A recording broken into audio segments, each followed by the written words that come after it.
Good afternoon, ladies and gentlemen. Welcome to the Centennial Lecture Series, UP View from the Inside.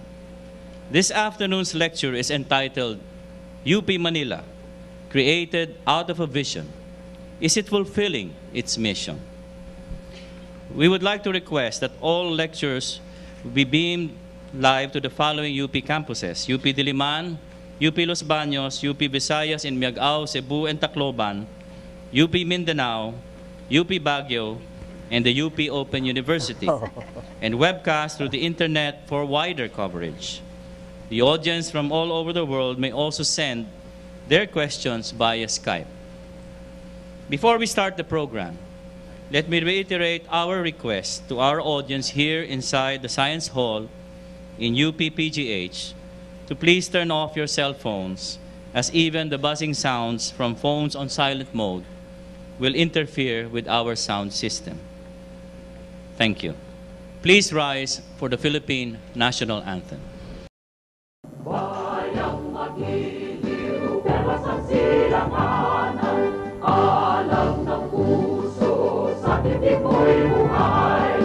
Lupang hinirang, duyan ka ng magiting, sa manlulupig, di ka pasisigil, sa dagat at bundok, sa simoy at sa langit mong pagkaw, ay nilang ang tula at awit sa paglayang minamahal, ang kisap ng watawat mo'y tagumpay na nagtitigil, ang bituin at araw niya kailan pa may magdidilim, lupa ng araw ng waro aming konsepta, ay langit sa likod, aming ligaya na pagkay mamapit, magkamatay ng dahil sa'yo.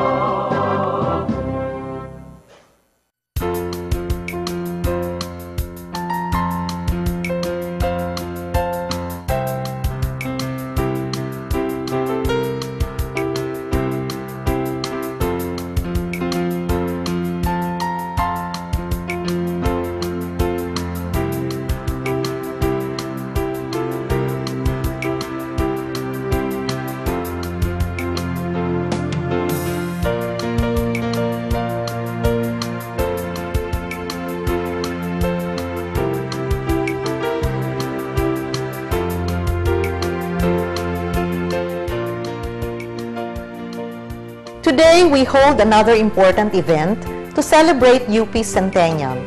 I think most of you are aware that we have lined up a series of events to mark this important milestone in the life of UP. We are organizing celebration activities, fundraising activities, and activities to promote or project UP to the outside world. But the centerpiece of UP Centennial celebration is actually the UP Centennial Lecture Series. After all, UP is an academic institution, and because it is, a good part of commemorating its birthday is to get scholars, experts, and distinguished individuals to share with us their thoughts on UP or their views on burning issues of the day. 4 categories make up the lecture series. One set of lectures will be delivered by insiders. They will present to us their views on UP, its successes and achievements, its faults and shortcomings. From them, we will get the view from inside.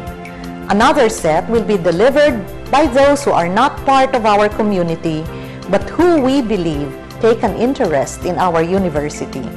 They will share with us their insights on our vision, our mission, as they are perceived by the larger community. From them, we will get the view from outside. The third set of lectures will be by experts, both from UP and from other institutions, who will talk about national and global issues such as global warming, poverty alleviation, indigenous peoples, state of Philippine education, status of women, peace and conflict resolution, etc. And finally, for the fourth category, we will feature distinguished individuals who through their life work have attained great distinction in their respective fields.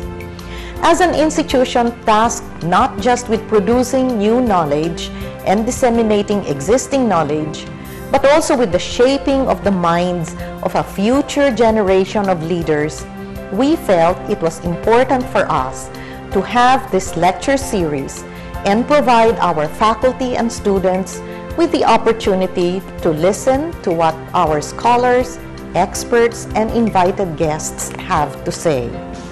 Today, we present to you one of our very own to guide us through a process of self-assessment, to give us a view from inside.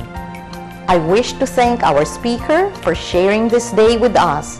And to all of you who are here, we are grateful for your presence here today.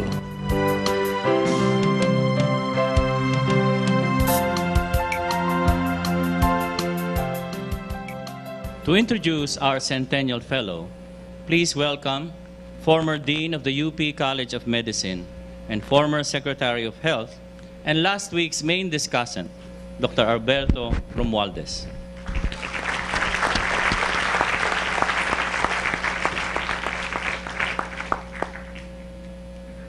Good afternoon, Regent Gonzalez and the other officials of UP and Secretary Tony Periquet. Our lecturer this afternoon is a University Professor Emeritus of the University of the Philippines, Manila, academician of the National Academy of Science and Technology. He was Chancellor of UP Manila from 1988 to 1994 and faculty regent from 1998 to 1999. A member of UP Medicine class of 1961, he trained in internal medicine at the Philippine General Hospital and in hepatology gastroenterology at the Case Western Reserve University in Cleveland, Ohio, USA.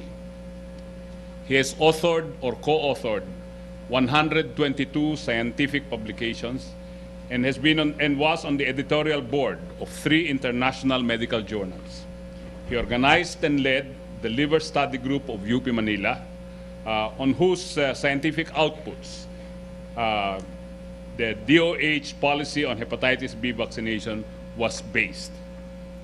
He established the Clinical Epidemiology Unit, which later became the Department of Clinical Epidemiology. He was senior scientist in the Japan Society for the Promotion of Science and the NSDB collaborative program on research, which enabled some 70 young Filipino medical scientists to train in Japan. Outside the university, he served on the board of the International Network of Clinical Epidemiology, or INCLEN. He was on the Governing Council for Health Research and Development at DOST, Essential National Health Research Advisory Board of DOH, WHO Steering Committee on Schistosomiasis Research in Asia and the Pacific, WHO Regional Committee on Hepatitis B, Western Pacific Region, hepatitis B immunization. He was on the board of the Philippine Health Insurance Corporation. He is on the board of Philippine Cancer Society and the Hermano San Miguel Febre Cordero Medical Education Foundation. A founding fellow of the Asia Pacific Association for the Study of the Liver, he is also a fellow of the American Gastroenterological Association and past president of the Philippine Society of Gastroenterology. He was a most distinguished physician of the Philippine College of Physicians and the National Research Career Awardee of NRCP and an IBM awardee in medical research. Our speaker was also a member of the IHS committee, which established the now famous ladder curriculum in Tacloban and now in Palo. Ladies and gentlemen, our centennial lecturer this afternoon is the epitome of a physician as healer, teacher, and scientist, Dr. Ernesto O. Domingo.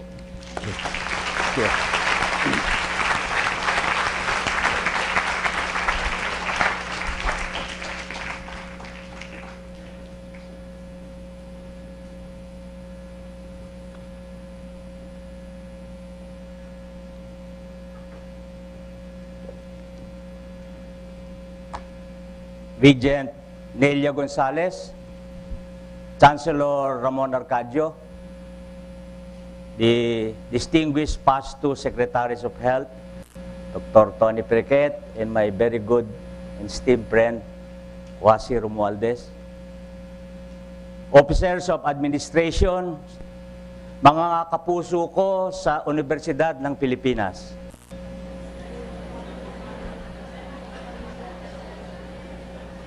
After the lecture of Dr. Alberto Romualdez, over a week ago, I had a change of heart. His lecture created a lot of expectations for mine, and I felt so insecure. To allay this apprehension, I decided that I will deliver a talk instead of a lecture. Because if Dr. Romualdez was a lecture, it will be too pompous for me to call mine a lecture also. So, my talk is entitled University of the Philippines, Manila, UPM, created out of a vision, is it fulfilling its mission?